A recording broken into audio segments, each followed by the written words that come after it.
जब आप अपने घर से बाहर निकलते हैं, किसी अच्छी सड़क या एक्सप्रेसवे या फिर मेट्रो को देखते हैं तो एक ख्याल दिल में आ ही जाता है। ख्याल ये कि वाह क्या विकास हो रहा है। वहीं अगर आप किसी खराब सड़क से गुजरते हैं तो सोचते हैं कि सरकार अच्छा काम नहीं कर रही है। लेकिन जब आपकी बारी चुनाव में वोट डालने की आती है तब आप क्या करते हैं? क्या इन्हीं वजहों को आधार बनाकर वोट डालते हैं या फिर वहां आपको इस बात का ख्याल आता है कि अरे भाई हमारी जाति से चुनावी मैदान में कौन है, हमारी बिरादरी का पलड़ा भारी है या फिर नहीं, हम तो अपनी जाति वाले को ही जिताएंगे।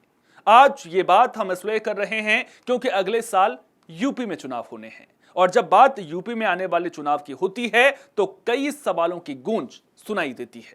अब चाहे वो सत्ता के गलियारे के सवाल हों या फिर चाय की दुकानों पर जमी लोगों की चौकड़ी के सवाल, ये कि क्या 2027 के चुनावी दंगल में योगी आदित्यनाथ का विकास, कानून व्यवस्था और बुलडोजर मॉडल भारी पड़ेगा या फिर समाजवादी पार्टी और विपक्ष का पीडीए वाला चक्रव्यूह। इन सवालों का जवाब तलाशने से पहले एक बात आपको साफ साफ समझनी चाहिए कि यूपी में विकास और जाति कभी भी अलग अलग नहीं रहे हैं, इनका चोली दामन का साथ रहा है। अब अगर पिछले कुछ सालों की बात करें तो साल 2017 में जब यूपी में योगी आदित्यनाथ ने सीएम की कमान संभाली थी, तभी से बीजेपी ने एक नैरेटिव सेट किया है।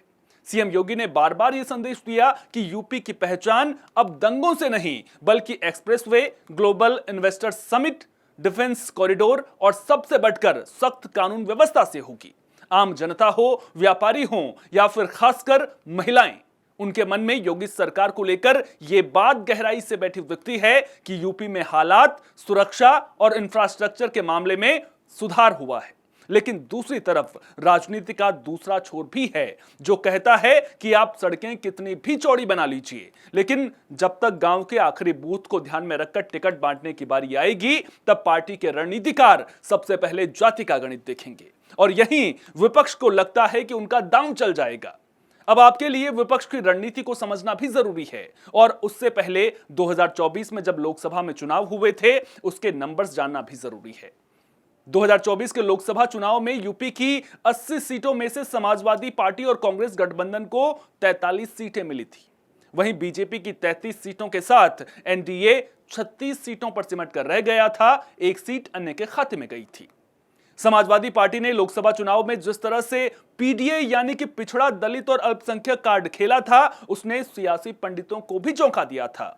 अब जब 2027 में अखिलेश यादव और पूरा विपक्ष इसी फॉर्मूले को धार दे रहा है तो उनके सवाल सीधे और आक्रामक हैं।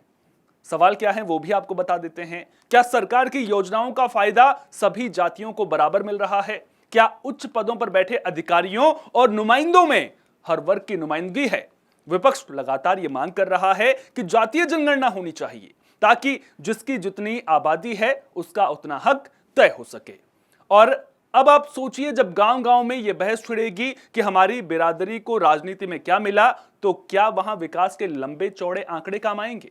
दरअसल यही वो चुनौती है जो सत्तापक्ष के सामने सबसे बड़ी दीवार बनकर खड़ी हो रही है। लेकिन अगर आपको लग रहा है कि बीजेपी विपक्ष के चक्रव्यूह के सामने चुपचाप बैठी रहेगी और चुनाव का इंतजार करेगी, तो यह आपकी गलतफहमी है। दरअसल बीजेपी और योगी सरकार ने इस जातिगत चक्रव्यूह को तोड़ने के लिए अपना एक ही अलग सुरक्षा कवच भी तैयार कर लिया है। अब वो कवच कौन सा है वो भी आपको बता देते हैं। वो कवच है लाभार्थी वर्ग। जरा सोचिए, जब यूपी के करोड़ों गरीबों को मुफ्त राशन मिल रहा है, पक्के मकान मिल रहे हैं, उज्ज्वला का सिलेंडर मिल रहा है, तो क्या वो हिंदू या मुसलमान या फिर ठाकुर, ब्राह्मण, यादव, निषाद, राजभर या पासी बनकर सोचता है? सरकार का दावा है कि ये योजनाएं ऐसी हैं जिन्होंने जाति की दीवारों को तोड़ दिया है। इसके साथ ही बीजेपी ने अपनी पार्टी के भीतर और मंत्रिमंडल में छोटी छोटी जातियों को जिस तरह से एडजस्ट किया है उसे कमंडल और मंडल का बैलेंस कहा जा रहा है। यानी हिंदुत्व का राष्ट्रवाद भी रहेगा और छोटी छोटी जातियों के नेताओं को आगे लाकर उनका सोशल इंजीनियरिंग वाला समीकरण भी पुख्ता किया जाएगा। यह तो रही सियासत की बात कि बीजेपी किस तरह से सोच रही है, समाजवादी पार्टी और कांग्रेस यानी कि विपक्षी खेमा किस तरह से सोच रहा है। लेकिन क्या असलियत में जमीन पर भी ऐसी सोच कारगर साबित होती हुई नजर आएगी? असलियत में जमीन पर क्या चल रहा है वो भी आपको जरूर जानना चाहिए। दरअसल जब आप लखनऊ से निकलकर पूर्वांचल या फिर पश्चिमी यूपी के किसी गांव में जाते हैं तो आपको दो अलग अलग दुनिया दिखती हैं। एक तरफ शहरी और युवा वर्ग है जो कॉलेज से निकल रहा है, उससे क्या चाहिए? उसे नौकरी चाहिए, अच्छी सड़कें और डिजिटल इंडिया का माहौल चाहिए। यह वर्ग काफी हद तक विकास और कानून व्यवस्था की बात करता भी आपको दिखेगा।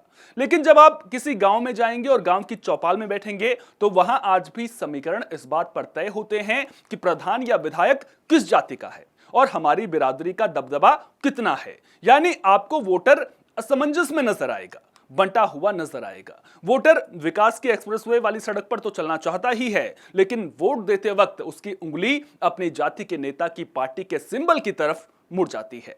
अब आप खुद सोचिए कि इस बार यूपी में जाति का फैक्टर असरदार रहेगा या फिर विकास का।